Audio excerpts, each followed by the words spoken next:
Muy buenos días, sean todos y todas bienvenidos a este nuevo conversatorio denominado Aspectos Culturales y Psicosociales del Riesgo Volcánico. Antes de comenzar, les queremos contar que en el curso de este conversatorio las y los participantes podrán realizar sus preguntas en el chat que está activado en la plataforma de YouTube. Se realizará una selección de estas preguntas entre las realizadas en el formulario de inscripción y el chat de la plataforma. Las preguntas naturalmente serán respondidas por la expositora y el expositor. Además, hoy nos acompaña Marcela Morales, intérprete de lengua de señas, quien está colaborando durante todo el evento con nosotros. Saludamos a las autoridades, al público participante, invitadas e invitados. Les damos la más cordial bienvenida al conversatorio Aspectos Culturales y Psicosociales del Riesgo Volcánico, evento organizado por el Campus Pucón de la Universidad de la Frontera. La convivencia cotidiana con los volcanes tiene una doble implicancia para las comunidades y la población que vive a su alrededor. Por un lado, en sus periodos de tranquilidad, constituye un elemento importante del paisaje geográfico. No obstante, en sus periodos eruptivos, constituye un peligro latente por las consecuencias de estos fenómenos que traen asociadas, destruyéndose así en un constante riesgo para la vida de las poblaciones. La gestión del riesgo es definida como el proceso de adaptación de políticas, estrategias y prácticas orientadas a evitar y reducir el riesgo de desastre o minimizar sus efectos. En ese ámbito, la educación de las comunidades de las condiciones que genera el riesgo forma parte esencial de las políticas públicas nacionales e internacionales para reducir la vulnerabilidad a la que se expone los sistemas económicos. En esta actividad, donde abordaremos la mirada desde las ciencias sociales del riesgo volcánico, contaremos con la participación de la doctora Elizabeth Ojeda de Colombia y el doctor Raimundo Padilla de México, quienes amablemente accedieron a estar hoy con nosotros. Para abrir este conversatorio, presentamos al director del campus Pucón de la Universidad de la Frontera, quien nos dará unas palabras de bienvenida. Bienvenido, Rodrigo.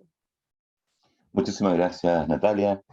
Muy buenos días a todas y a todos. Mari Bupeñi, Mari Pulañem. Es para la Universidad de la Frontera, para su campus Pucón, un motivo de enorme satisfacción estar pudiendo concretar este conversatorio, que, como bien lo dijo nuestra presentadora, versa sobre los aspectos culturales y psicosociales del riesgo volcánico. Por lo general, cuando uno aborda los aspectos de vulcanología,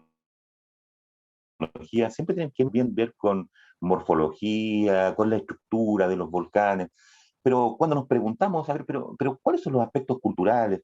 ¿Qué pasa con la psiquis de la gente? ¿Cómo reacciona la comunidad a un evento riesgoso en términos vulcanológicos? Y desde ese punto de vista, para nosotros es de un tremendo agrado colocar este tema en conversación desde una perspectiva del trabajo de nuestros muy cualificados invitados, Elizabeth y Raimundo. Raimundo, Elizabeth, sean muy bienvenidos al Campus Pucón de la Universidad de la Frontera. Y por cierto, en ese marco de alianza, dar un saludo muy afectuoso a nuestra colega Mariana Jacome, quien es además la presidenta de la Asociación Latinoamericana de Vulcanología. Mariana, es un gusto tenerte conversando, participando de esta actividad. ¿Qué duda cabe que la situación del riesgo volcánico involucra una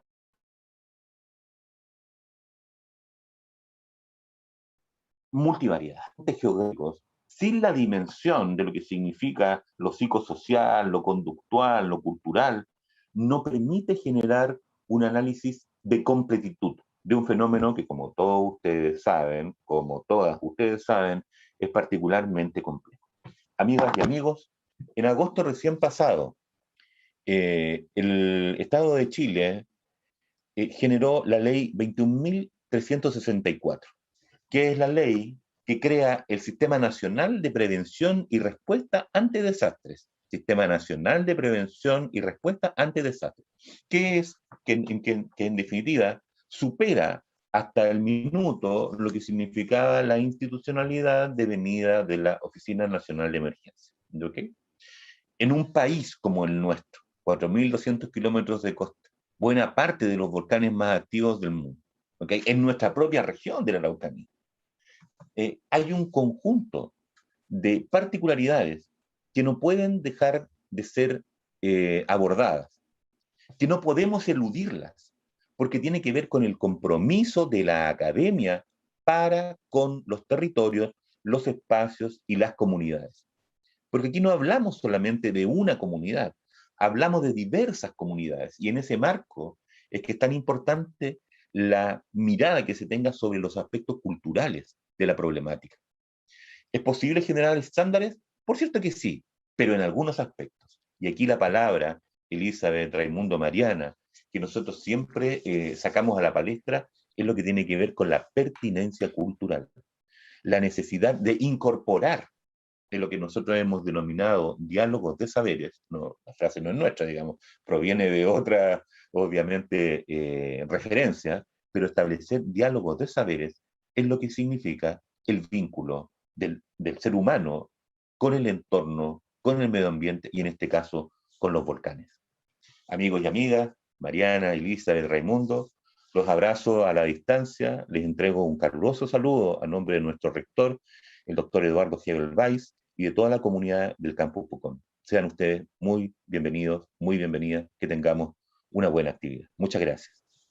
Muchas gracias, Rodrigo, por tus palabras, y ahora también tenemos el agrado de presentar y entregarle el espacio para que nos dé algunas palabras al inicio de esta actividad la doctora Mariana Patricia Jácome, presidenta de ALVO, Asociación Latinoamericana de Vulcanología. Bienvenida, Mariana.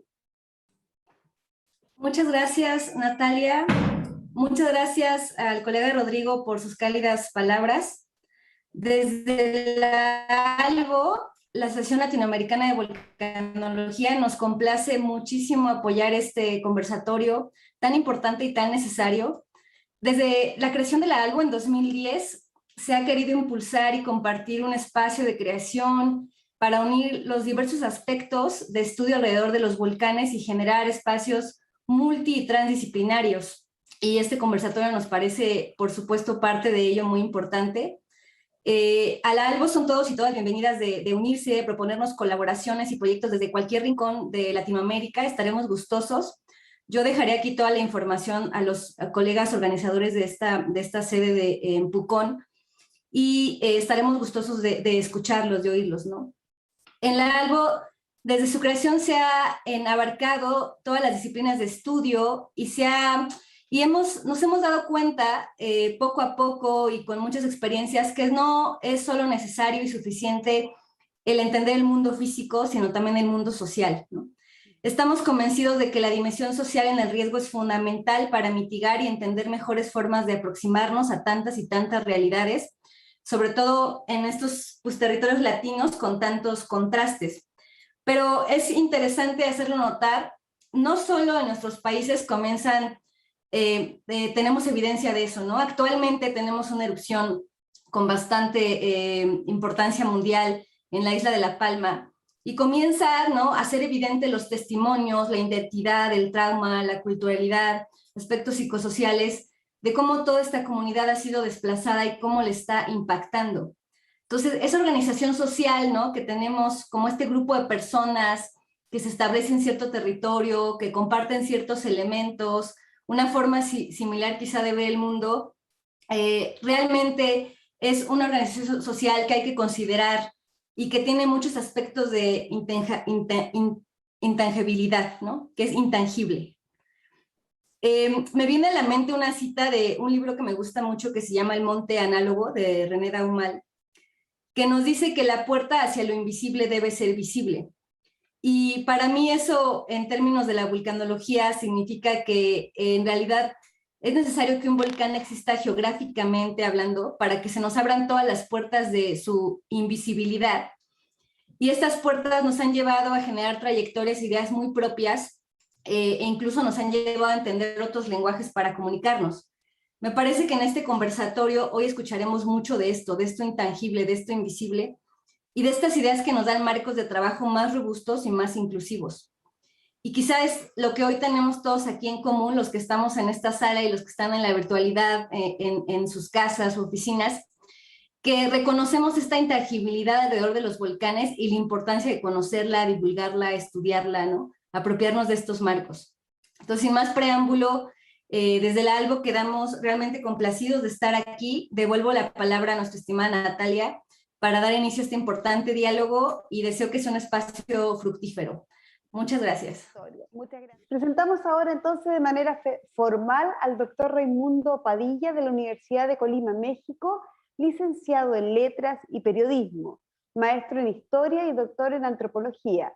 Es miembro del Sistema Nacional de Investigadores Nivel 1, líder del cuerpo académico 13 Estudios Históricos de la Universidad de Colima, es autor y coautor de 3 libros, 4 documentales, ha escrito más de 120 capítulos de libros y artículos de difusión y divulgación, ha impartido más de 50 ponencias y conferencias nacionales e internacionales, ha dirigido 12 tesis de licenciatura, maestría y doctorado, y ha participado, dirigido y codirigido 8 proyectos con financiamiento nacional e internacional.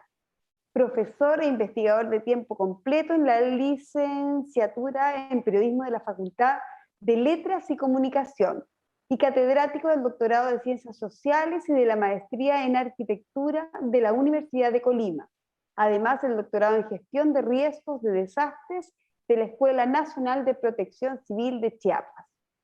Su investigación en riesgos y desastres analizan temas relacionados con la vulnerabilidad ante los efectos e impactos sociales de diversos fenómenos naturales.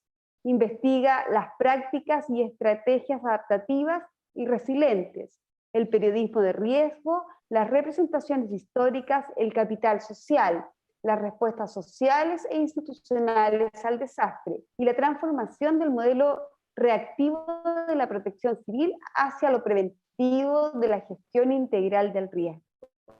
Bienvenido, Raimundo, y te damos, por supuesto, la palabra en este interesante conversatorio. Muy bien, muy buenos días para nosotros que estamos en México. Espero que ya se vea la diapositiva, ¿ya la están viendo? Sí. Perfectísimo. Cualquier cosa, por favor, me avisan, porque con esto del internet a veces tenemos sorpresas o imprevistos. Pues muchísimas gracias de verdad a Manuel Antonio Morales por esta amable invitación que nos formuló para participar en este conversatorio. Nos dijo que era abierto al público en general y que trataríamos de comunicarnos principalmente con las personas de la propia comunidad cercanas a la universidad, las familias, los pobladores, para interesarlos en estos temas. Y por supuesto también quiero agradecer mucho al doctor Rodrigo Garrido, director de la Universidad de la Frontera, Campus Pucón, y las demás autoridades que han hecho posible este encuentro. Y a Mariana Patricia Jácome, también representante de la ALBO, Asociación Latinoamericana de Vulcanología, por acompañarnos, por cobijarnos con su participación, y de la asociación también. Igualmente a ti, Natalia Arcaya, por esta magnífica conducción, y especialmente a Marcelita Morales, que nos brinda un enorme apoyo con el lenguaje de señas, y no menos importante también a todo el equipo técnico que hace posible que nos conectemos con mínimas dificultades hasta ahora. Y pues también darle la felicitación a mi colega, la doctora Elizabeth Ojeda, que me parece que ha realizado una magnífica presentación. Veo muchos, de verdad, muchos vínculos con lo que ahora voy a mostrarles. Seguramente ya le va a pasar lo mismo, porque pues son vínculos con aspectos psicosociales, pero también hay vínculos con la lingüística, con la literatura, con la sociología, con la geografía, y todos estos elementos o enfoques pues son necesarios para comprender en conjunto, ¿sí? De una manera holística, decimos, la complejidad que entraña el estudio de los riesgos y los desastres. Los desastres son problemas muy complejos, ¿sí? Que no deben estudiarse o que no pueden estudiarse con miradas únicas, acotadas, ¿sí? Delimitadas, sino que tienen que verse con distintos ojos y con distintos lentes de diferente graduación para ver el objeto de estudio desde diferentes escalas. Entonces, no es sencillo hacer un estudio desde una sola perspectiva, porque siempre encontramos en el proceso de investigación pues lazos con otras disciplinas o con técnicas propias de otras disciplinas. Entonces, retomando un poco lo que decía al principio, hice esta presentación principalmente enfocada en este público en general, para personas curiosas que quieren acercarse al tema y andan buscando por dónde. Entonces, para que vean que también desde aspectos tan íntimos como la familia o la comunidad podemos aprender un poco más acerca de los volcanes con los cuales convivimos. Y pensé también un poco en cómo podemos saber de volcanes en un contexto de pandemia donde se hace muy difícil salir a hacer entrevistas y andar haciendo etnografía debido pues a que existe el riesgo de contagio, de que nosotros lleguemos a transmitir ese virus en comunidades que a veces logran mantenerse bastante aisladas y al margen de estas amenazas que suelen impactar principalmente los espacios más urbanizados. Puse en esta diapositiva una fotografía de la comunidad de Nogueras en el municipio de Comala, en el estado de Colima, en México. Es donde vivo. Es una comunidad pequeñita, viven aquí alrededor de 400 personas y pues vivimos bastante cerca del volcán, como una distancia de 20 kilómetros, entonces pues todos los días estamos al pendiente de su actividad y de ver cómo amaneció el volcán de fuego de Colima. Ya sé que existen muchos volcanes de fuego en Centro y Sudamérica, pero este es particularmente muy especial porque en México es el volcán más activo que tenemos. No es el más peligroso, seguramente ya nuestra colega Mariana Patricia podría hablarnos mucho más acerca del Popocatépetl, que en términos pues de población es el más riesgoso, sí, es el que podría ser más peligroso para tanta población que vive en la Ciudad de México, en comunidades pequeñitas en torno al Popocatépetl y al volcán el Iztaccíhuatl. Pero el Popocatépetl, pues en ese sentido es el más riesgoso, ¿sí? En cambio, el volcán de Colima, pues es el más activo que tenemos, aunque no hay comunidades tan pobladas cercanas, pero sí es un referente como lo vamos a ver en la presentación que les voy a mostrar. También voy a hablarles desde una perspectiva constructivista, ¿sí? Desde la cual pues la naturaleza no es la culpable de los riesgos y mucho menos de los desastres. Desde esta perspectiva, los mal llamados desastres naturales pues no existen. Solamente existen los desastres y así los denominamos. Nosotros no hablamos de desastres naturales. Si lo consideramos una imprecisión, nosotros buscamos desnaturalizar los desastres, ¿sí? Y tratamos de ver a todos los factores sociales, económicos, políticos, físicos también, que inciden en la construcción de riesgos que mal manejados devienen en desastres. Es decir, como mencionaba mi colega hace un momento, la doctora Elizabeth, podemos encontrar riesgos en cualquier lugar, pero hemos aprendido a manejar o a convivir con ciertos riesgos que aceptamos, como desde los años 80 lo dijo la antropóloga Mary Douglas, aceptamos unos riesgos y rechazamos otros. Hasta hace muy poco la COVID-19 como enfermedad pues no representaba un riesgo para nosotros porque no la percibíamos amenazante. Ahora yo creo que para ustedes y para todos los que nos siguen y para nosotros pues es nuestra amenaza principal, si no queremos contagiarnos porque no sabemos cómo va a reaccionar nuestro cuerpo. Sin embargo, pues ha estado ahí presente, al menos identificado desde los años 40, la existencia de los coronavirus y su potencial para afectar a las poblaciones. Ya iniciando propiamente con las diapositivas, nos planteaban algunas preguntas como guías, entre ellas, cuáles habían sido algunas de nuestras experiencias personales. Pues en lo personal he trabajado en varias actividades académicas de distinto orden. Por ejemplo, además de esta imagen que ahorita les voy a explicar, que está en la pantalla, hace poco terminó mi estudiante, ahora doctora Erika de Janet Luna Montes, una tesis muy interesante sobre los procesos resilientes que se han presentado en 3 casos: reubicaciones, reconstrucción, ¿sí? Y asociados a distintos desastres. Y en ese análisis que hizo para su tesis doctoral, pues estudió estos 3 casos y uno de esos casos era la reubicación de la comunidad de la Hierbabuena, de la denominada Hierbabuena. Entonces acudimos en varias ocasiones, pudimos platicar con la población y saber qué es lo que ha sucedido. Esta población de la comunidad de la Hierbabuena se encontraba asentada a 8 kilómetros de distancia en relación al cráter del volcán y fueron reasentados, desplazados, llevados a 15 kilómetros de distancia. Ahí construyeron unas viviendas para ellos y les pidieron pues que se movieran para allá con todos y sus familias. Sin embargo, pues esto generó una serie de conflictos, a pesar de que el comité científico asesor de la universidad recomendaba esta reubicación y de que el gobierno se hizo cargo de la parte administrativa y constructiva de las viviendas, pues para la población no ha resultado, ¿sí? Y no resultará en el futuro nada fácil lograr esto que para algunas organizaciones investigadores pareciera como que es muy fácil, la adaptación, ¿no? Es muy complejo el proceso, es muy difícil y se requieren de muchos elementos para que la gente se sienta cómoda en los nuevos espacios que les asignan. Entonces acá pues las viviendas son pequeñitas comparadas al espacio enorme en el cual ellos estaban impuestos a convivir, ¿sí? El hacer del baño al aire libre, que es una maravilla con un paisaje como tener al volcán enfrente, y a estar encerrado en un cuartito pequeñito de 1,5 metros por 1 metro ahí, pues hace diferencias determinantes, ¿no? El padecer, por ejemplo, las goteras en sus viviendas, pues antes no lo tenían porque tenían construcciones con tejas y otros sistemas parecidos.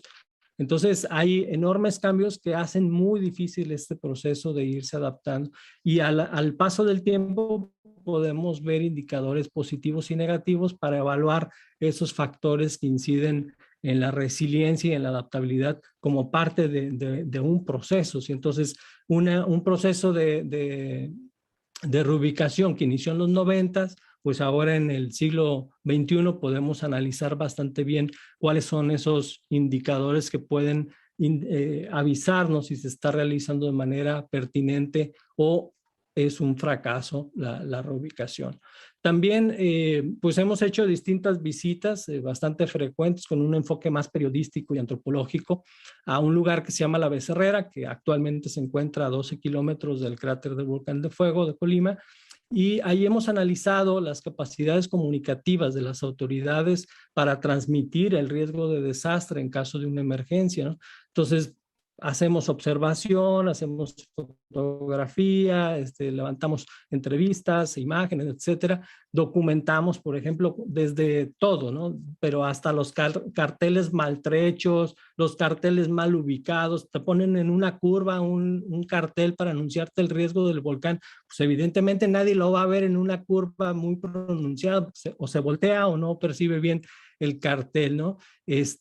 No hay antenas adecuadas, la señal que les llega en ocasiones pues es muy deficiente de internet, pero sobre todo hemos analizado también las capacidades sociales de respuesta ante la emergencia, ¿sí?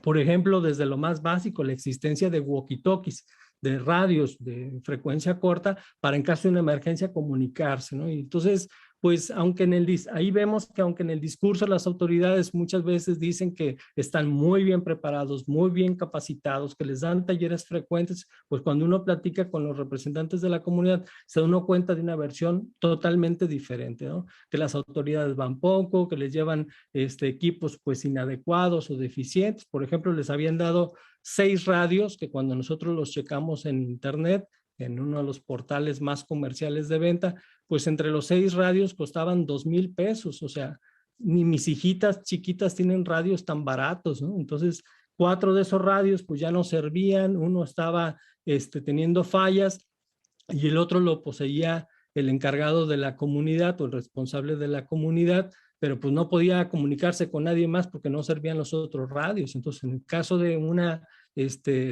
explosión del volcán, un flujo piroclástico que se presente ahí, pues sí se van a ver en una situación muy alarmante, sobre todo porque pues hay niños, hay más de 30 niños que son cuidados por sus hermanitos mayores y que son pubertos o adolescentes o jóvenes, y que se quedan a cuidarlos mientras sus padres trabajan en espacios como los invernaderos que están a 50 o 60 kilómetros de distancia de ellos. Entonces, en caso de presentarse una explosión, pues imprevista como siempre lo son, o que se puede anticipar muy poco con precisión, se van a ver en una emergencia muy severa todo ese montón de niños que normalmente están solitos cada día. Y también en otros aspectos como la credibilidad hacia las autoridades, ¿no? En el año 2017, por ejemplo, las autoridades reunieron al pueblo en el jardín y les dijeron que la etapa eruptiva del volcán que había iniciado un par de años atrás, pues estaba llegando a su fin, que había indicadores confiables de carrendo. Se fueron de la comunidad y 10 minutos después, cuando llegaron a un crucero de distancia, de a unos 7, 8 kilómetros de distancia, volvió a tronar el volcán, volvió a presentar otra explosión, una de las más importantes. Entonces, estos antecedentes donde las personas dialogan con las autoridades y les dicen una cosa y luego después ellos ven que está ocurriendo otra, pues demerita el trabajo de las autoridades, genera un mal precedente y poca credibilidad por parte de la población que está íntimamente relacionada con el volcán. Entonces, así ha sido este acercamiento. He publicado algunos textos con relación a explosiones también antiguas, una en 1585 y otra la más estudiada a principios del siglo XX, en 1913, con un enfoque histórico. Hago más bien estas investigaciones para conocer las respuestas a través de documentos y a través de otras fuentes, telegramas, fotografías, y ver qué sucedió y cómo respondió la sociedad en esos momentos. Pero la verdad es que uno puede abordar estos temas hasta desde el conocimiento que tiene uno en la familia. Uno puede hacer a su familia un objeto de estudio cuando vive cerca de los volcanes. Les puse esta fotografía aquí, es parte de mi familia. El pequeñín que está ahí soy yo cuando tenía 4 años. Y es una fotografía familiar que tomaron algunos de mis tíos en una de las tantas visitas al volcán, porque para nosotros pues es un referente bastante frecuente. Entonces desde el kinder pues nos piden que hagamos dibujos del volcán, sí, de su actividad, y uno va aprendiendo a relacionarse con esa montaña, ¿sí? Con sus aspectos de las cumbres y qué características tiene principales. Entonces así uno va desarrollando ese sentido de identificación, ¿sí? Para los padres, pues el volcán de Colima, principalmente el Nevado, que es su vecino y que es el que está inactivo, pues es la posibilidad para hacer un paseo espectacular, ¿no? Pero además uno va aprendiendo del volcán en esas visitas por medio de observación, percibiendo que es un espacio muy particular, con una vegetación diferente, con una temperatura distinta, con un viento también que huele diferente y que se percibe más fresco, ¿no? Que es un espacio más abierto. Entonces uno va queriendo, va generando ciertos valores hacia el volcán. Y ya cuando está uno en esta etapa, al menos en México, de la preparatoria, sí, pues ahí le empiezan a uno a enseñar de una manera un poco más seria, ¿no? A través de libros, cuáles son las características físicas de los volcanes, no solamente el que tenemos cerca, sino que aquí en México, pues ustedes lo saben, tenemos prácticamente un cinturón que va del Pacífico hasta el Golfo, ¿sí? Y algunos de los estados que se ubican en este cinturón, el caso de Michoacán, pues tiene identificados más de 1000 volcanes. Afortunadamente no están activos, ¿sí? Y son pequeñitos y solamente activos pues alrededor de 15, 17 en todo el país. En tierra y también frente a las costas de Colima tenemos algunos como el Everman que pues se encuentran bastante activos en el mar. También ya cuando cursamos la carrera, pues también vamos adquiriendo más conocimiento sobre los volcanes, nos llevan a excursiones, ¿sí? O a algún lugar cerca para explicarnos los beneficios que tienen también estos volcanes, porque no todo es malo. Con relación a los volcanes, lo vamos a ver más adelante, pero tenemos grandes beneficios con toda la andesita, el agua, los bosques que están vinculados a los volcanes. Y hacemos parte de exploración en las barrancas, vemos ya ahí los sedimentos dejados por lahares con rocas enormes, de verdad, de muchas toneladas, y tenemos una dimensión un poco más clara de los procesos que se están presentando frente al volcán, y vamos adquiriendo ese respeto, pero también ese interés y esa curiosidad por saber más sobre ellos. Y pues ya en el posgrado, los estudiantes que logran continuar con su formación y que ingresan al posgrado, pues ahí sí ya se especializan por medio de distintos análisis a través de fuentes como pueden ser las muestras extraídas en el campo para los que están en ciencias naturales, el análisis en laboratorio de estas muestras, las publicaciones, ¿sí? Y la documentación diversa que va desde los documentos históricos pues hasta recuerdos, testimonios de los propios sobrevivientes o los testigos de algunas de las explosiones. Les voy a compartir esta presentación también por el chat para los colegas que están o compañeros, el público que nos hace el favor de acompañarnos a través del Zoom, sí, pero también ustedes si me hacen el favor de compartirla por el YouTube para que las personas la puedan consultar luego. Les muestro un poquito aquí del trabajo que hemos realizado en análisis iconológico, iconográfico, ¿sí? Del volcán. Entonces vemos en distintos periodos de la historia, por ejemplo aquí, cada siglo podemos ver las representaciones iconográficas de este volcán. Entonces vemos cómo los primeros dibujitos ya lo representaban con su riqueza principal, los árboles, por ejemplo, un río que incluso tenía peces, ¿sí? Ahora este río, que es el río Colima, pues ya está totalmente seco, solamente en temporada de lluvias tiene un poco de afluente, pero en aquel tiempo parecía que tenía bastantes peces, ¿sí? Y vemos el otro río, el Manrique, que está del otro extremo del centro de la ciudad y que también tenía peces. Pero sobre todo la abundancia de la vegetación en el cuerpo del volcán, ¿sí? Y el español antiguo propio de los mapas, que pues permite también entender los puntos de referencia. Esta imagen del año de 1684 ya nos muestra una representación diferente del volcán, ¿sí? Ya a colores, los ríos, vemos el centro de la ciudad, aquí ya el centro de la ciudad no está en medio de los ríos, probablemente porque está representando a otros arroyos que son muy comunes aquí en Colima y que descienden desde las faldas del volcán, ¿sí? Y en la parte de abajo, donde dice información, ustedes pueden leer la explicación que escribí para ustedes y para una muestra iconográfica de estos mapas, y yo creo que les va a resultar bastante interesante. Este mapa de 1775, sí, es muy interesante porque lo hicieron con el propósito de dar a conocer un lugar donde se desarrolló por muchos años, en el siglo XVIII, la industria minera, ¿sí? Pero ya vemos un mapa pues bastante bien elaborado, muy técnico, lo hizo un especialista, ¿sí? Y ya vemos colores, vemos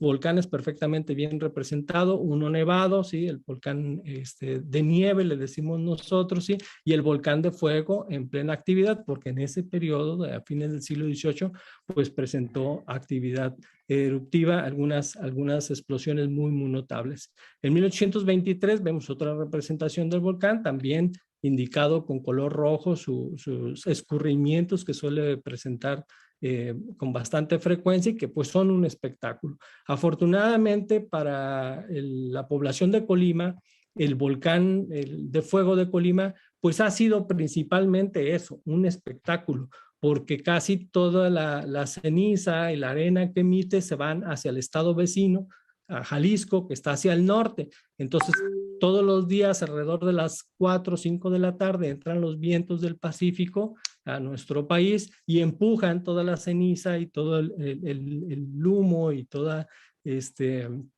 las emisiones del volcán hacia el lado de Jalisco, y acá solo apreciamos lo bonito, ¿no? Tan así que hay algunos restaurantes, a lo mejor Manuel en alguna de sus visitas a Colima lo llevaron, hay un restaurante en donde uno se sienta en un tapanco de madera y lo que ve uno enfrente es el volcán y puedes ver cómo está escurriendo la lava y cómo explota y arroja las rocas y vienen golpeando una a otra, mientras uno está degustando un delicioso café con un panecito recién hecho. Entonces, pues acá la verdad es que el manejo del riesgo, la percepción del riesgo que denominamos técnicamente, pues depende de muchos factores, ¿no?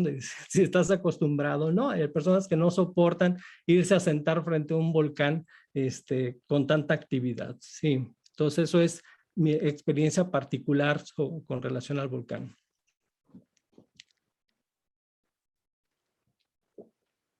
Bueno, otra de las preguntas también que nos formulaban era tratar de darle respuesta a cuáles son estos factores que nos ayudan a entender por qué algunas personas deciden vivir cerca de los volcanes. Ya la doctora Elizabeth habló sobre este tema de la inmunidad subjetiva y veo que además tenemos lecturas comunes, lo cual es muy gratificante. Los diálogos y muchos lazos en común. Efectivamente, o sea, a mí me parece que este concepto de la inmunidad subjetiva ayuda a entender bastante por qué las personas deciden irse a vivir a un lugar que la idea de que no nos va a ocurrir a nosotros. Creemos inmunes, pero esa inmunidad en muchos casos suele ser subjetiva, ¿sí? Entonces, objetivos en distintas actividades de nuestra cotidianidad. Nuestros padres cuando estamos chiquitos nos suben atrás de la pick-up, sí, van manejando sin medir la posibilidad de que tenga que darse un frenón y salga el chamaco volando despedido de la camioneta, ¿no? O incluso en una bicicleta fácilmente se puede uno partir la cara, ¿no? La frente, las avalanchas, ¿no? De madera que antes utilizamos cuando estábamos niños, pues todos son factores de riesgo serio, podemos partirnos el cráneo y quedar ahí. Sin embargo, pues nuestros padres nunca vieron esa posibilidad, ¿sí? ¿Por qué? Porque había esta inmunidad subjetiva. Y con relación a los fenómenos naturales, pues todavía es más fuerte, ¿no? Mencionaban en un principio el tiempo geológico y el tiempo humano, cómo están en distinta escala, ¿sí? Porque podemos medir la actividad de un volcán en un periodo, digamos, de 10,000 años, ¿sí? Si tuvo actividad volcán activo y 10,000 años para la vida de un humano, pues es un pelo de un gato. Entonces, pero nosotros, documentación, nuestras habilidades para investigación arqueológica, antropológica, histórica, pues podemos conocer buena parte de la historia de la Tierra, ¿sí? Y de la actividad eruptiva de los volcanes más allá de 10,000 años, ¿sí? A millones de años incluso, y podemos identificar que tienen y cómo han presentado análisis sobre sedimentos en las barrancas e identificar perfectamente dónde están los flujos, dónde se han presentado lajares. Es importante la dimensión, el volumen de cada una de esas rocas. Entonces eso nos permite avanzar en el conocimiento mucho más allá de esos 10,000 años de actividad que puede presentar un volcán. Entonces esta inmunidad subjetiva pues permite que convivir con el volcán muy cerca y que no van a tener consecuencias severas. Esto explica por qué en el volcán de Colima, aunque es el más activo de nuestro país, pues existen distintos asentamientos, ya sea en la maestría en arquitectura, está desarrollando una tesis sobre urbanismo en las faldas del volcán. ¿Por qué? Porque ya hay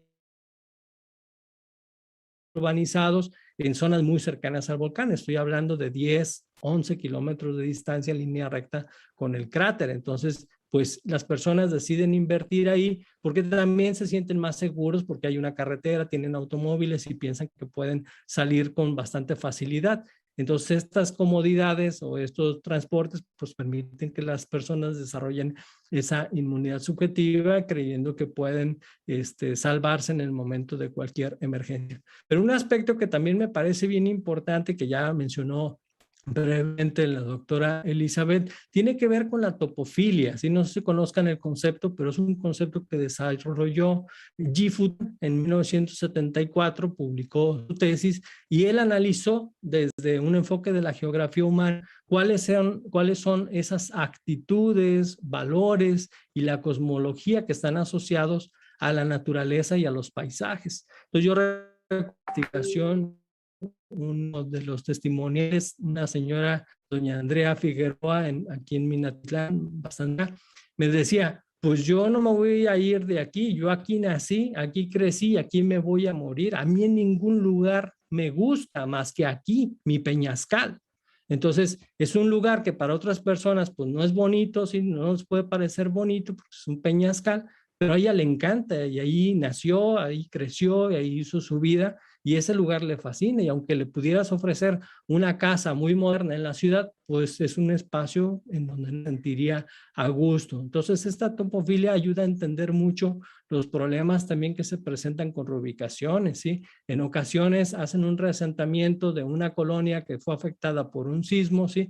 Los trasladan a una colonia súper bonita en Mexicali, por ejemplo, aquí en el norte de México, en el 2010, trasladaron una comunidad a raíz de un sismo y les construyeron viviendas de 300 metros cuadrados, una súper vivienda con 2 pisos, alberca, pista de tartán, cochera para 2 automóviles, aire acondicionado en cada habitación. No, hombre, era un súper proyecto de reubicación impulsado por el gobierno. 2 años después ya el aire acondicionado no funcionaba, la gente no tenía dinero para repararlo, la alberca nadie le daba mantenimiento, los animalitos que tenían en la otra comunidad ya vivían en la alberca, estaban comiendo la pista de tartán, entonces fue todo un desastre aquello, ¿no? Pero tiene que ver con eso, o sea, las personas no querían estar en ese espacio también porque estaban acostumbrados a vivir en el otro de acuerdo a sus propios códigos, a sus propias costumbres, de acuerdo a sus propias tradiciones. Entonces la topofilia, esos valores de yo quiero mucho este lugar, el buen vivir también, que es un concepto bastante vinculado con esto,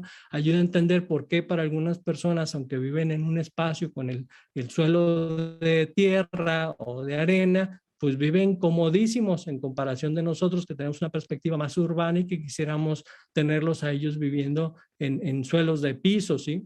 Como en muchas de las viviendas o departamentos de las ciudades. Y hay beneficios naturales, ¿sí? Les decía hace un momento, la andesita, por ejemplo, pues fertiliza muchísimo la tierra, entonces por eso vemos bastantes bosques en torno a muchos de los volcanes, en otros pues no es así, pero en los que tenemos en nuestro país, en todos. Manantiales muy hermosos, lagos y arroyos desde sus cumbres que tienen cascadas que son muy, muy bonitos. Les voy a mostrar estos pequeños videitos que ayudan a ilustrar esto. Son de 2 minutos para que entendamos un poco más. Ojalá que se escuchen muy bien. Ahí va. El 19 de marzo de 2021, alrededor de las 9 menos cuarto, un volcán con un nombre impronunciable entró en erupción, dejando estas impresionantes imágenes de ríos de lava fluyendo por la montaña de Fair Valley, a 40 kilómetros de Reykjavik, al suroeste de Islandia. El gobierno islandés lanzó un comunicado en su página web. En él advertían que la erupción no supondría un riesgo para Reykjavik, los lugares poblados o las infraestructuras, y que tampoco podría causar perturbaciones en la aviación. Aparentemente no había peligro, aunque las autoridades indicaron en su nota informativa que se recomendaba a las personas que se mantuviesen alejadas de los valles y otros lugares cercanos a la fisura, donde se podían acumular gases tóxicos. A pesar de este aviso, muchos turistas y curiosos se quisieron acercar a fotografiar y observar este fenómeno. Incluso un grupo de científicos aprovechó para preparar unas salchichas y hacer unos perritos en pleno suelo volcánico, utilizando el calor que desprende la lava como carbón de parrilla para cocinarlas, dando lugar a una de las imágenes más curiosas y virales de la erupción de este volcán islandés.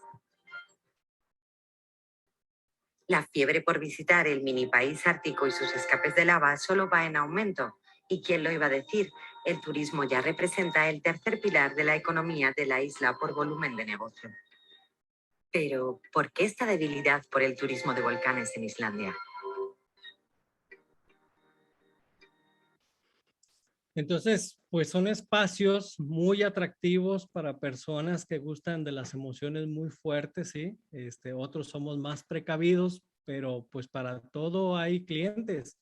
Y recientemente, además de que algunas personas se van a sentar en estos lugares por necesidad, en el caso de México, por ejemplo, los ejidos dotaron a la población desde principios del siglo XX de tierras para que las trabajen, y parte de esas tierras pues, son colindantes con zonas volcánicas o se encuentran en zonas volcánicas, ¿sí? El caso muy representativo del Paricutín, que nació en los años 40 en Michoacán, pues era parte de un terreno agrícola en donde se encontraba un hombre arando la tierra y de repente empezó a ver que salía humo a un lado de él y que vibraba la tierra, y días después era dueño de un volcán, ¿sí? Que ha sido muy representativo desde entonces y que lo van a ver luego en unas imágenes que les voy a mostrar. Pero recientemente también les digo, este manejo del riesgo y este discurso de las autoridades de que estamos más seguros frente a las emergencias, pues ha generado también esta percepción en la población de que se puede vivir más cerca de estos peligros e incluso detonar industria pues económicamente activa, muy potente a través del turismo. Este pequeño videito que les voy a mostrar ahora les va a hablar de estos beneficios que tiene a través del turismo. Es paradójico, pero Islandia no solo salió airosa de la crisis económica, sino que la convirtió en uno de sus principales factores de este crecimiento.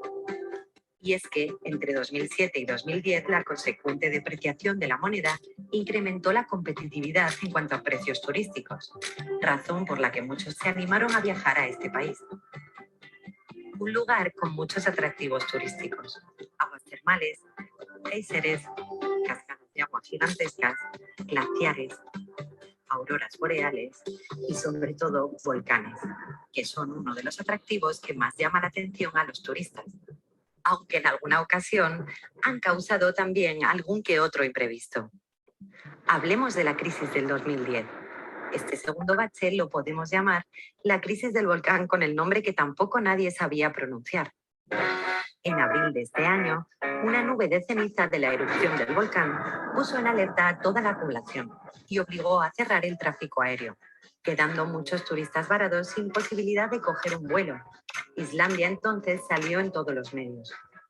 El gobierno islandés supo mantener la industria del turismo a salvo de nuevo. Meses después de la desgracia, lanzó una campaña publicitaria inspirada en Islandia para sacar partido a la popularidad que había acaparado el país en los medios internacionales. It's amazing, really. Have a look at this, yeah? Tanto que a partir de este año, los turistas que visitaron el país no dejaron de aumentar. Incluso los que no sabían ni siquiera dónde estaba Islandia supieron entonces colocarlo en el mapa. Está claro que una de las razones por las que mucha gente quiere ir a Islandia son sus volcanes. Y bien, Indonesia con Bromo y Yen, Italia con el Etna y otros muchos países gozan de estos escenarios, los volcanes y los paisajes que ofrece la naturaleza en Islandia parece que son más atractivos ante los ojos del turista. Muy bien, cuando les muestro estos videos a mis estudiantes, luego me cuestionan y me dicen, profe, ¿por qué a nosotros nos piden carta de nuestros papás para autorización para acercarnos al volcán? Si vemos en estos videos que toda la gente está alrededor y que además les sacan beneficios turísticos, pues importantísimos. Sí, Islandia tiene una población de alrededor de 360,000 personas y en algunos meses el turismo supera los 2,300,000. Entonces eso pues es una derrama económica importantísima, fundamental. Ahí es cuando hablamos de que se hace un manejo adecuado del riesgo porque se obtienen enormes beneficios aprendiendo a manejar los riesgos con los que convivimos. Sin embargo, pues también en nuestras culturas, pues estos riesgos y estos volcanes o estas montañas, pues normalmente hemos sido enseñados a verlos con mucho respeto, a distanciarnos de ellos y a temerles, ¿sí? Y entonces ahí es donde hay que trabajar en el chip que tenemos en el cerebro para comprender cómo podemos manejarlos adecuadamente, convivir con esos riesgos e incluso obtener beneficios.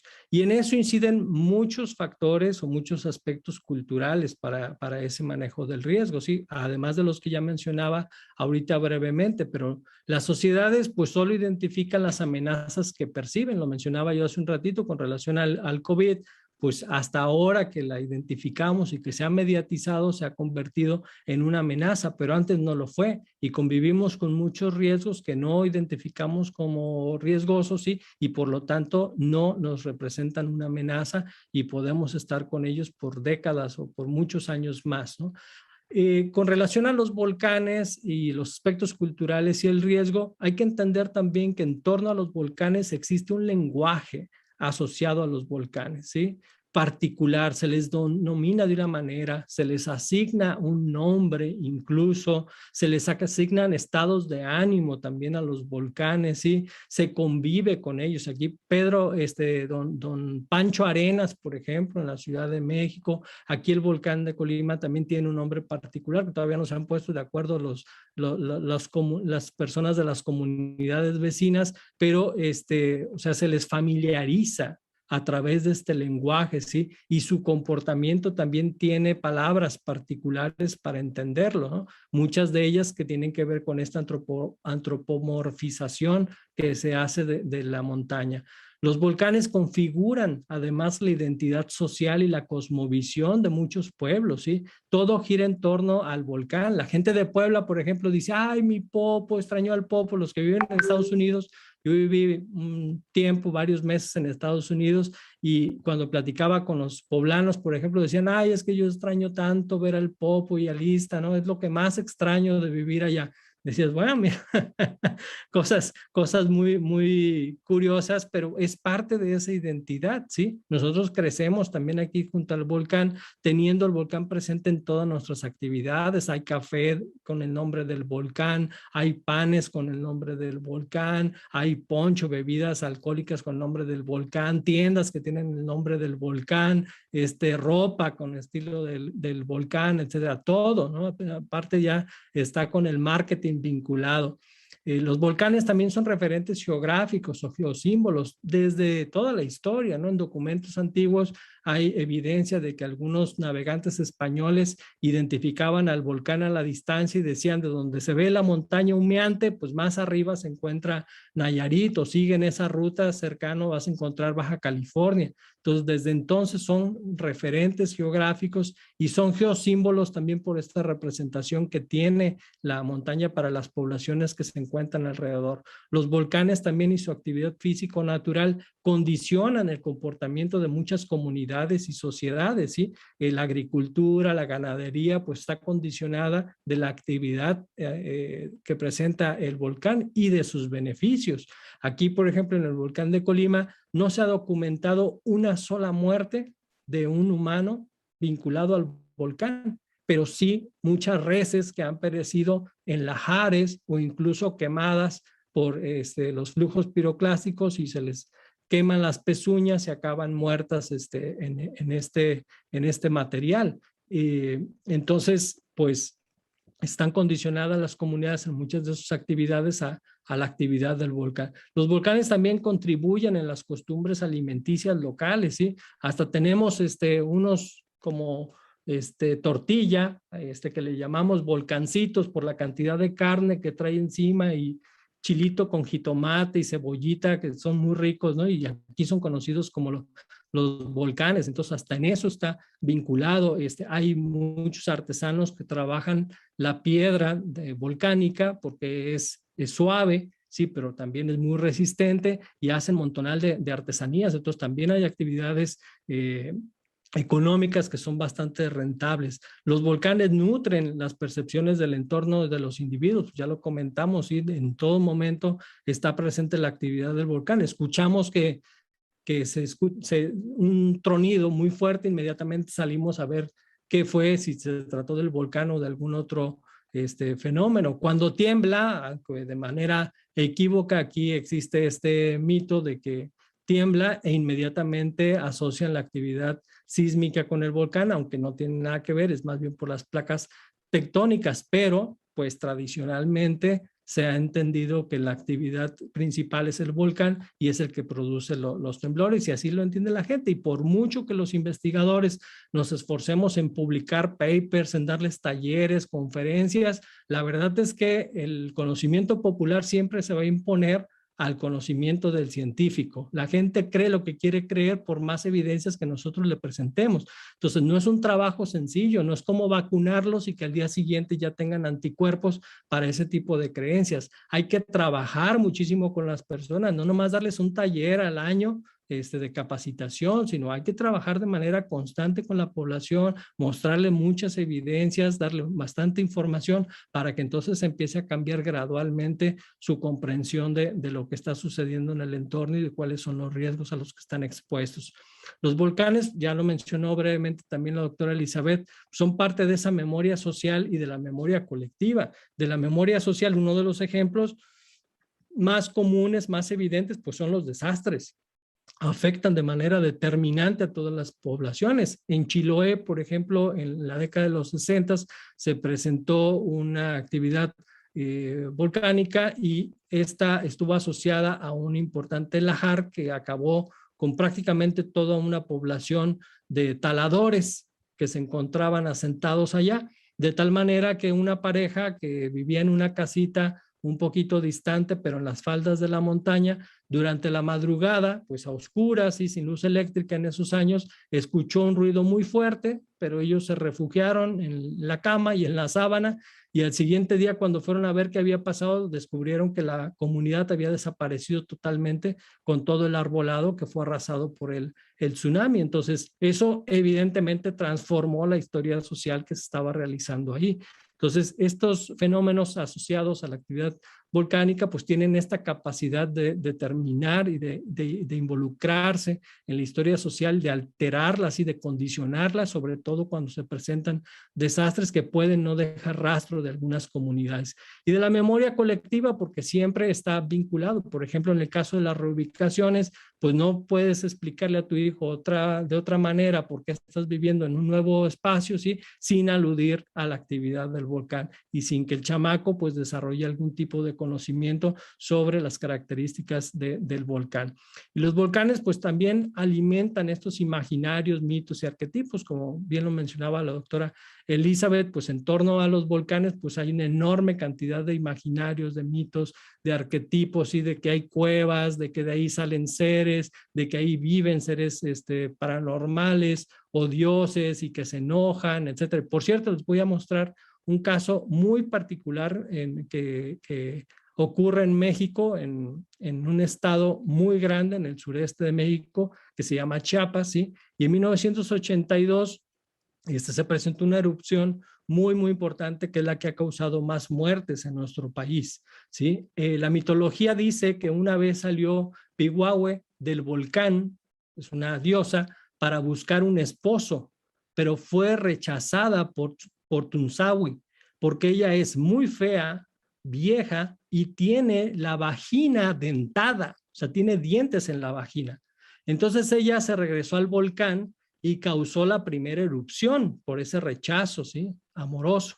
Y cada vez que ella recuerda que la rechazaron, sale del volcán y ronda por ahí y regresa al volcán causando una erupción. La magnitud depende del grado del enojo que tiene.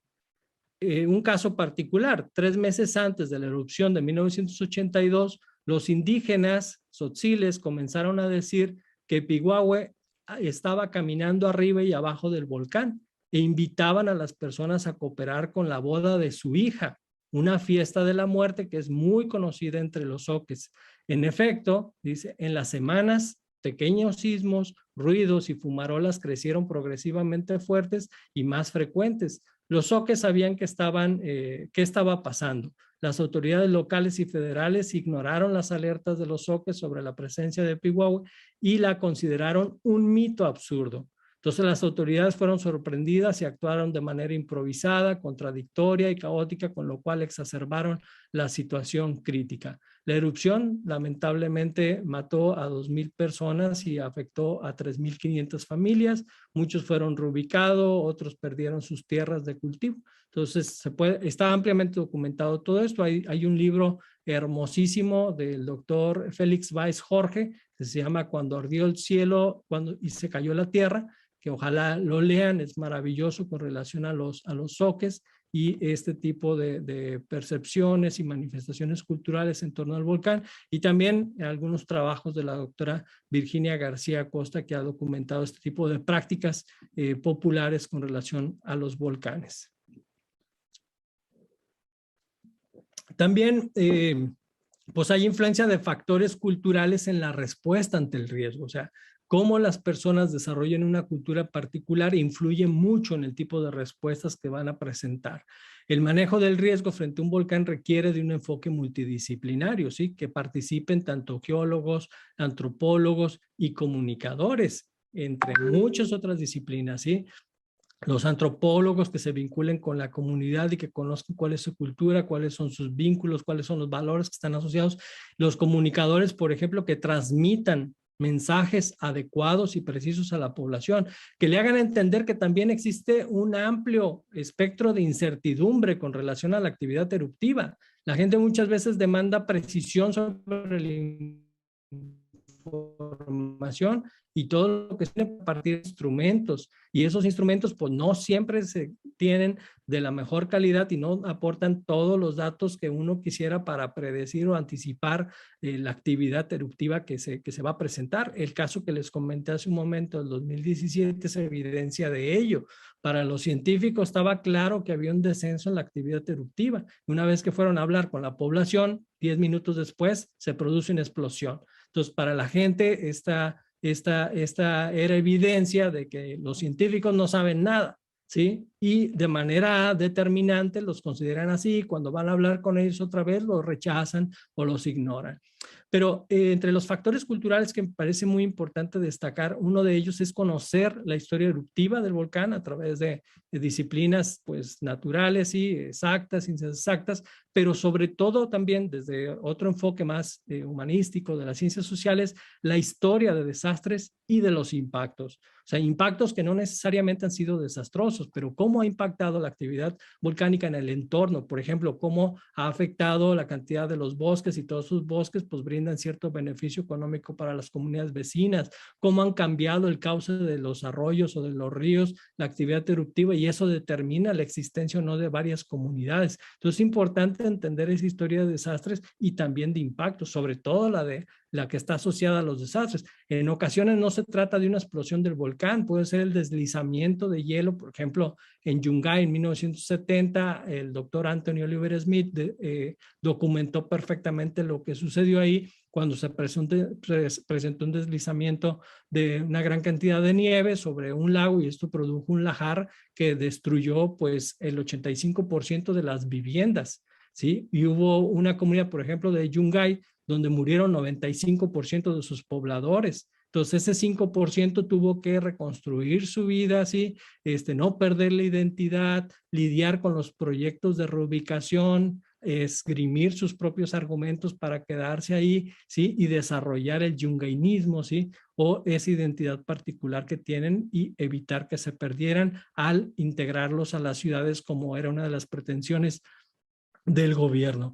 También creo bien importante insertar la prevención en la cultura, que es algo distinto a lo que normalmente en los textos académicos o administrativos o de los gobiernos es diferente. Los gobiernos promueven la cultura de la prevención como una cultura particular. Yo digo como antropólogo que la cultura existe en su generalidad en todos, ¿sí? Y lo que tenemos que hacer es insertar la prevención en la cultura. Así como nos insertaron el uso del celular para todas nuestras actividades, tenemos que insertar la prevención en nuestra cultura, en nuestras actividades culturales, que pensemos en la prevención antes de construir una vivienda y hagamos este estudio de identificación de la aceleración del suelo donde pensamos construir, del tipo de condicionantes peligrosas que existen en el entorno, y que además de forma cotidiana mantengamos esta cultura, esta prevención, ¿sí? De manera permanente en nuestros hábitos, en nuestras costumbres diarias, y revisar que no se esté fugando el gas, que no haya daños a las viviendas, ¿sí? Que podamos tener acceso, entrada y salida a espacios seguros, etcétera. Hay muchas actividades que se pueden hacer y planificar con bastante anticipación. También la población debe aprender a manejar el riesgo hasta llegar a obtener beneficios. Ya les mostré un ejemplo del video de en Islandia y creo que queda bastante claro. Incluso los rituales y las creencias deben ser considerados por los científicos, geólogos, geógrafos, físicos, etcétera, ¿no? Para comprender el conocimiento popular del peligro y su riesgo. Ya les mostré el caso de 1982 aquí en México, que es muy representativo. Hay incluso un poema de Jaime Sabines, que seguramente ustedes lo deben conocer, este enorme poeta chiapaneco, que dice algo así como: vulcanólogo idiota que no supiste leer lo que te estaba diciendo el pueblo, ¿no? Porque tenemos que aprender a conocerlos, el lenguaje de la población, comprender las diferencias del lenguaje. O sea, para las personas es este simbolismo, es el significado del volcán, y para los científicos, pues el lenguaje vinculado al volcán está plagado de tecnicismos, y cuando mucho, pues se acercan a la divulgación, pero normalmente requieren de un comunicador para que haga de manera efectiva ese trabajo de divulgación, porque por más que se esfuerce un científico físico, pues no es tan comprensible lo que quiere transmitir para todo el pueblo, sí, mucho menos para jóvenes y menos para los niños. Entonces, hay mucha resistencia de parte también de muchos científicos por participar en esas labores, porque en ocasiones no te los evalúan igual ante el Sistema Nacional de Investigación, o como se llama en sus países, sí, pero hay que hacer esa labor, o sea, nos debemos a la sociedad y para la sociedad vivimos. Lo que hacemos tiene que ser transmitido a ellos y traerles un beneficio. Para ciertos poblados, el volcán es como un amigo, ¿sí? Es importante tomar en cuenta cómo se ha relacionado la población. Incluso lo antropomorfiza, ¿no? Exhala, ruge, habla, hace oír su voz, se le adjudican todas estas particularidades o expresiones que son propiamente humanas. Y bueno, pues en cuanto a factores culturales, está presente en todas las manifestaciones en nuestro país. Hay canciones, hay poemas, hay pinturas, hay grabados, ¿sí? Y podemos ver ahí, por ejemplo, cómo algunos volcanes son antropomorfizados, es decir, concebidos como personas. Aquí, por ejemplo, el Iztaccíhuatl es denominada la mujer blanca, y vemos al fondo esta pintura de Helguera, ¿sí? Donde vemos que la forma del Iztaccíhuatl es bastante parecida a una mujer que está recostada. Desde una perspectiva particular de la Ciudad de México, la verdad es que es impresionante el parecido que tiene en la montaña, y nos sorprendemos cuando la vemos por primera vez. Por su parte, el Popo, por ejemplo, es el Cerro Humeante y es caracterizado con sexualidad masculina, porque también a los volcanes se les asignan distintos roles en la sexualidad. Tradicionalmente o culturalmente, los volcanes los más poderosos pues eran los más grandes y los más dominantes del paisaje. Y pues en las expresiones culturales, en las representaciones pictóricas, pues vemos una enorme diversidad. Yo aquí les puse 4 ejemplos muy particulares. Es el mismo volcán, el Paricutín, que les comenté hace rato, que inició en la década de los 40 su nacimiento, y actualmente pues aquí lo tenemos bastante cerca de Colima, y vemos cómo 4 pintores lo representaron de manera diferente. El doctor Atl, que era un especialista en pintar volcanes; Rufino Tamayo, sí, que representa, por ejemplo, la caída de proyectiles balísticos. Vemos esta pintura de Diego Rivera, que se enfoca principalmente en el momento de la explosión. Alfredo Salce, que muestra parte del pueblo que fue afectado por la lava, ¿sí? San Juan Viejo, y hubo un proceso de reubicación y cómo el volcán se encuentra todavía en actividad. Muy pocos pintores también se han enfocado en representar a la sociedad que se ve afectada. También eso hay que decirlo, porque ayuda a entender cuál ha sido esa perspectiva dominante. Y bueno, ya para ir cerrando también mi participación, puse algunos enlaces que creo que pueden resultarles de interés a bibliografía, por si quieren saber un poco más. Hay personas que le han dedicado estos aspectos culturales toda su vida y toda su actividad productiva. Uno de ellos es Julio Glogner, por ejemplo, que tiene varios libros. Yo les puse aquí Los Volcanes Sagrados, pero tiene otro libro que se llama Así en el cielo como en la tierra, y tiene un montón de artículos que ustedes pueden consultar por internet. Jesús Manuel Macías, que también es geógrafo, pero se ha enfocado también mucho en incorporar factores culturales y sociales que determinan la respuesta ante emergencias, principalmente vinculadas con el Popo y con el volcán de Colima. Tiene este libro, La disputa por el riesgo en el volcán Popocatépetl, con un artículo de Gabriela Vera que se enfoca específicamente en las respuestas socioculturales ante la emergencia en el Popo. Un trabajo también de una amiga que quiero muchísimo, que le mando saludos si nos está viendo, María Eugenia Petit Will, que se encuentra en Sevilla trabajando, pero que desde hace muchos años ha trabajado desde un enfoque histórico las respuestas de los grupos indígenas ante la actividad de distintos fenómenos, principalmente los volcanes, los sismos y también los tsunamis. Y este libro me parece muy, muy bueno y una puerta de entrada para conocer muchísimo sobre estos temas.